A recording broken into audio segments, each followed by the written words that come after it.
Hello, this is Mr. Gilmore with the 2.5 Part 2, the Proofs of the Fundamental Angle Relationships lesson.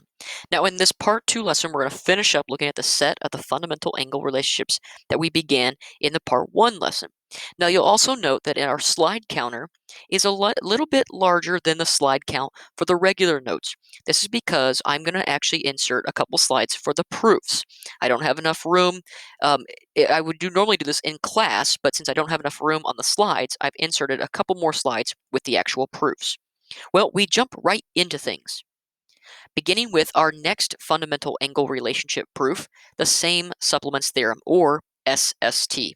This is a phenomenal proof. I really do love this proof, and you're going to see the use of this proof quite often. Here's what it says. If two angles are supplementary to the same third angle, then these two angles are equal. Notice below that we've actually stated the given and proved specifically, saying that let's say we have an angle A and angle C, which are supplementary to each other. We also have angle B and angle C being supplementary to each other. What we can prove then is that angle A and angle B are equal in measure. Now you'll note that there is no diagram. This is one of the very rare proofs in which you do not need a diagram to prove this one. Let's take a look at its proof. Here's the Same-Supplements Theorem proof. So in statement 1, we've stated what was given to us. Angle A and C are supplementary, as are angle B and C. What we then do with that is we can state that because we know they're supplementary, we know their sums must equal 180 degrees. So in statement 2, the sum of angle A and angle C equals 180 degrees, and the sum of angle B and angle C equals 180 degrees. That follows by the definition of supplementary. What can we then say using statement 2? We then know that the two sums add to 180 degrees each, which means the two sums must be equal to each other. Thus, angle A plus angle C is equal to angle B plus angle C. That's the transitivity of equality, that we have two things equal to the same third thing. And then in statement 4, you'll note that we're subtracting the measure of angle C off of both sides, so I'm applying the subtraction property. I'm allowed to subtract equals from equals. Then I result in just the measure of angle A equals the measure of angle B by the substitution property. Since I've subtracted angle C by angle C, there's nothing there, which means I can just simply take angle C, those two angle C's out, which leaves us with just the measure of angle A on the left and measure of angle B on the right. And there we have it. That is the proof of the Same-Supplements Theorem. You're going to see now that we've added the Same-Supplements Theorem to the list of our theorems, which means we can now use it. You're going to see me using the Same-Supplements Theorem in another proof we see in this lesson. We also have a Same-Complements Theorem, or SCT. You'll note that the Same-Supplements Theorem and Same-Complements Theorem are very similar to each other. However, this one is when we're dealing with two angles that are complementary to the same third. So we still have, if two angles are complementary to the same third angle, then those two angles are equal to each other. You'll note that, again, we're providing some specifics. Angle A and angle C are complementary, and angle B and angle C are complementary. What we can prove then is, again, angle A is equal to angle B. However, we're dealing with complementary angles, not supplementary. You will do this yourself in the problem set. You're going to prove the Same-Complements Theorem on your own. Now, here's my advice. Use the Same-Supplements Theorem to help you give you a picture of how the Same-Complements Theorem is going to unfold. Let's move into the vertical angles theorem. This is a beautiful theorem, and the proof of it is so beautiful as well. The vertical angles theorem states that all vertical angles are equal in measure. Well, we need a diagram for that. So the diagram below, we have angle 1 and angle 2 are labeled as our vertical angles. But you'll note that we also have angle 3 labeled. Angle 3 is going to be actually the physical bridge that we build between angle 1 and angle 2 to prove that they are equal in measure. So our given statement is angle 1 and angle 2 are vertical angles, and we are going to prove that the measure of angle 1 is equal to the measure of angle 2. Let's take a look at its proof. The proof of vertical angles theorem is a beautiful one, and here's why. We're going to use two previously proven theorems to help reach the conclusion very quickly.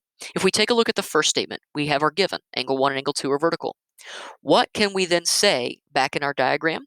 We can say that angle 1 and angle 3 form a linear pair, as do angle 2 and angle 3, which means, by the definition of linear pair, we know, of course, they form linear pairs. We've justified statement 2.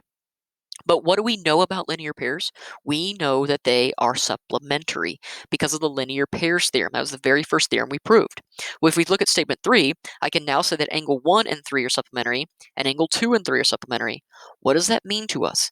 That means we have two angles that are supplementary to the same third angle. That should ring a bell. We just talked about that, and we actually just looked at the proof of that. That is the same supplements theorem. If you have two angles that are supplementary to the same third angle, then those two angles must be equal to each other. So in statement 4, we arrive to our conclusion very quickly that the measure of angle 1 is equal to the measure of angle 2 by the same supplements theorem. It's a very beautiful proof. It's one of my favorite proofs. Please enjoy the vertical angles theorem. We are going to finish off with looking at the perpendicular lines theorem. This is the last of our fundamental angle relationships. What we have in the definition of perpendicular, the definition states that if two lines intersect, they form a right angle, right, when we call them perpendicular. A meaning single. But what about the other three angles? What about in our diagram angle 2, angle 3, and angle 4? What do we know about them? Well, that's where the perpendicular lines theorem comes in. The perpendicular line theorem states that when two lines intersect and are perpendicular, that means all the angles are right angles, and we're going to prove that they form all four right angles there. Well, by the definition, we can go ahead and grab that we know that one angle is equal. That's why in our given, we stated that since we know M and N are perpendicular, we're going to claim angle 1 to be a right angle. Well, now we have to prove that angles 2, 3, and 4 are also right angles. Now, I will warn you, this is a pretty long proof because it does take a little bit of setup to get to angle 2. But once we show that angle 2 is a right angle, we can then capture angle 3 and angle 4 are right angles very quickly. Let's take a look at this proof. As I said earlier, it's a pretty long proof, but you will note that what we're doing is you'll see that when we get to step 8, we've reached the conclusion that angle 2 is a right angle, and then very quickly we can then reach the conclusion that angle 3 and angle 4 are right angles. Let's take a look at how this one unfolds. We start again by stating that the lines M and N are perpendicular with the right angle 1. So we know that angle 1 is a right angle. Well, what do I then know about angle 1 and angle 2? By our diagram, we know they form a linear pair. That's by the definition of linear pair. And we know that linear pairs are supplementary. So again, I'm using the linear pairs theorem. So angle 1 and angle 2 are supplementary. What does that mean about angle 1 and angle 2? That means they add to 180 degrees. So in step 4, the measure angle 1 plus measure angle 2 equals 180 degrees. That's by the definition of supplementary. Well, then I can from our given, we know that angle 1 measures 90 degrees. So by the definition of right angle, I can claim angle 1 is equal to 90. In statement 4, I see angle 1 in statement 4. It's the sum of angle 1 and angle 2 equals 180 degrees. So take angle 1 out and put 90 degrees in. So in statement 6, I've got a new statement. 90 plus the measure angle 2 equals 180 degrees. That's the substitution property.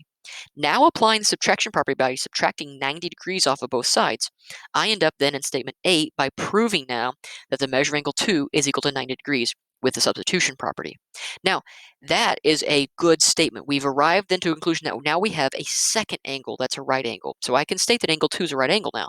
But before we state that, let's grab angle 3 and angle 4 as right angles as well. So in statement 9, I start something new. I know that angle 1 and 3 form vertical angles, and I know that angle 2 and angle 4 form vertical angles. That's by the definition of vertical, which then means I can use the vertical angles theorem. If I have vertical angles, we just prove that they're equal, which means the measure of angle 1 and 3 are equal, and the measure of angle 2 and 4 are equal by the vertical angles theorem. Now, by a very big happy family of transitivity, since we know angle 1 and 3 are equal, and angle 1 is 90, then I can call angle 3 90.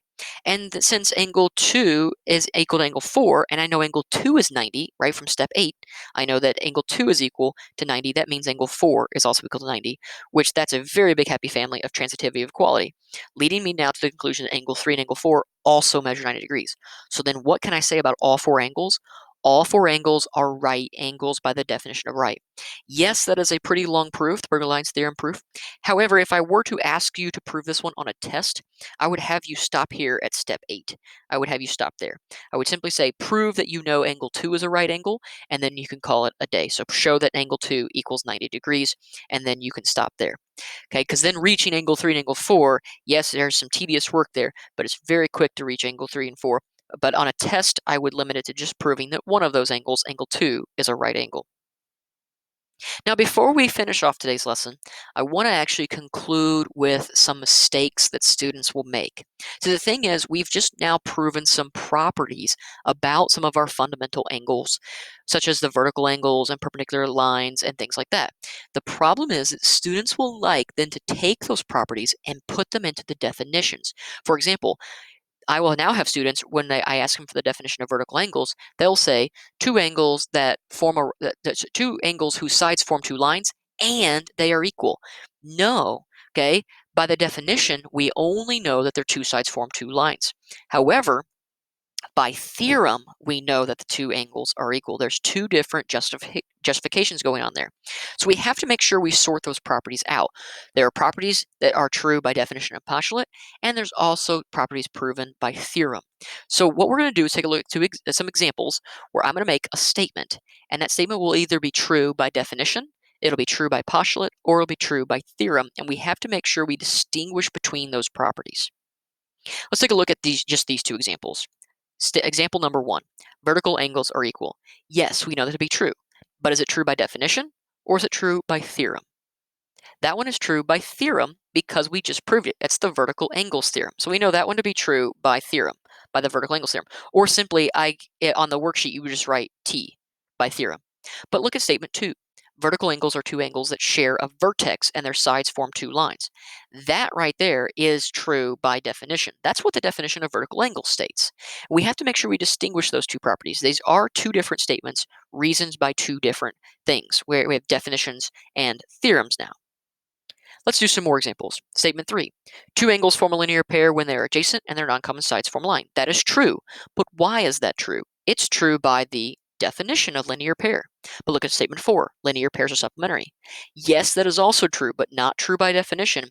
It is true by theorem. That's actually by the linear pairs theorem, right? We proved that.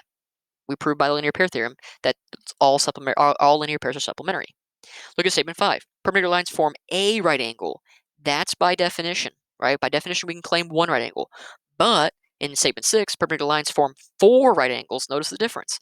That is true by theorem, and we proved that by the perpendicular lines theorem.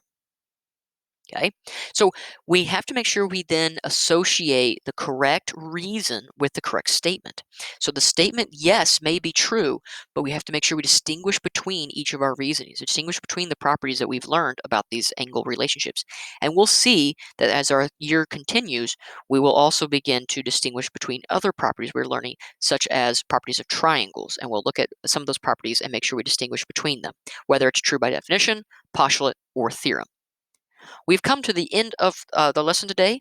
Be sure, if you have any questions, to email me. Don't hesitate to get a hold of me. I would love to help.